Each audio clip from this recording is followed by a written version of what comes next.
India, being an atheist is sometimes not less than being anti-national, because people with this identity are often treated as some anti-national. They are seen with suspicious identity, and I think it's really common. But this is not exactly the problem which I want you to notice.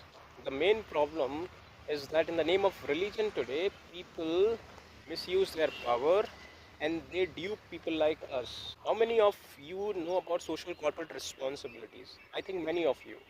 These responsibilities are basically associated with those people who concentrate large amount of wealth in their hands, and therefore responsibility towards society and environment is even much bigger. For example, we have industries such as Reliance and many other industries owned by few billionaire people, but in the name of social corporate responsibility, they do nothing.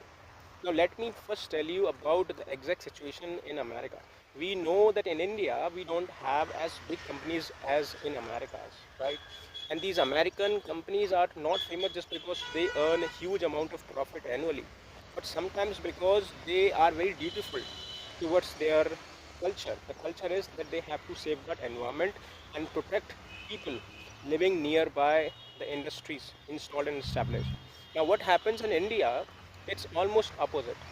So people here, these big businessmen here, misuse the religion and just bypass the social corporate responsibilities. For example, in one of the books called Mistaken Modernity, Deepankar Gupta talks about how these rich people just bypass their social corporate responsibilities.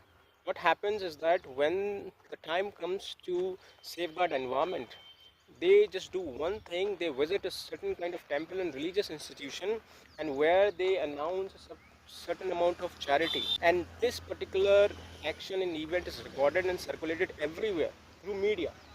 What actually it reveals to the people and it transpires to people is that our big businessmen are highly religious. People in India follow religion blindly, and that what makes their situation even more vulnerable.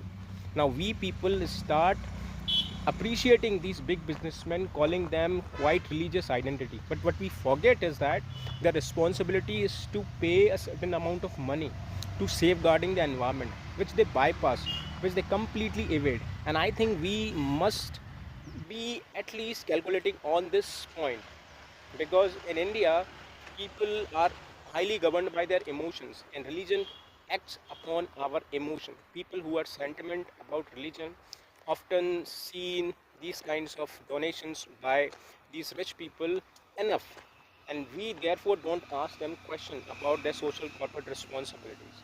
So look at the sites where the industries are installed.